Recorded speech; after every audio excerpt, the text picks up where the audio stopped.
The McDonald's double drive-thru. Have you had the pleasure of using one of these double drive-thrus? I find these to be an interesting social experiment, to say the least. They are kind of fun to look at from two different angles. The one we are not going to focus on today is people merging back into one line after they place their order. That, my friends, is a topic for another day. Where you live, perhaps the corporation had different intentions, but here in southeast Michigan, most double drive-thrus appear to have been built with the following concept in mind. There is a solid yellow line right here. A solid yellow line typically indicates that it should not be crossed. With that in mind, there is only one correct way to get to the microphone to order your food. Vehicles enter here, drive to this decision point, then choose either the right or left lane. If we look at this alternate location, McDonald's put a physical barrier in place to get people to comply with the above drawing.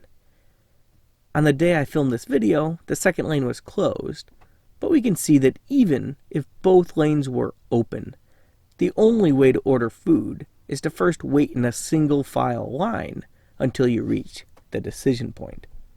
Inevitably, the system will be working as intended, and some driver, either a selfless idiot or just someone oblivious to the world around them, enters the parking lot and takes cuts in front of those motorists who are patiently waiting in line.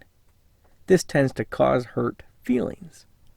Some argue that McDonald's intends to have two lines, but here's the problem with that thinking. Almost all McDonald's restaurants have this setup, and when there is a second lane of cars, they block the parking lot and they make it impossible for cars parked in these spaces to get out. It also blocks the travel lane that vehicles not in line use to get around the building. I'm pretty sure that when they drew out how the system was supposed to work, it was not two lines that eventually merge into a single line. Rather, the intention is a single line that bifurcates at the decision point and then merges back into a single line after people order.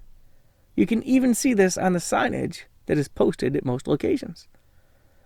Coupled with the fact that there is often barely enough room for a second lane, motorists on the inside tend to have poor lane control where they straddle the line, perhaps to keep others from taking cuts.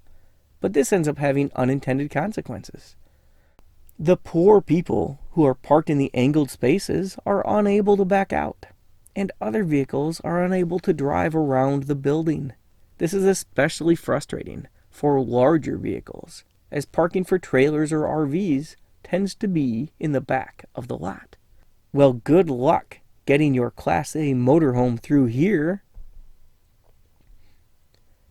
I've noticed that at some locations, motorists adhere to the intended rules, while at other locations, it's every man for himself. Some locations take measures to build physical barriers to keep motorists in line, while some take the opposite approach and actually have employees directing vehicles to use two lanes instead of one. I would love to hear your questions and comments on the McDonald's double drive-thru. Do you wait in a single line, or are you one of those people who drives around others? I find this social experiment fascinating. Thanks for watching. Questions, comments, leave them below.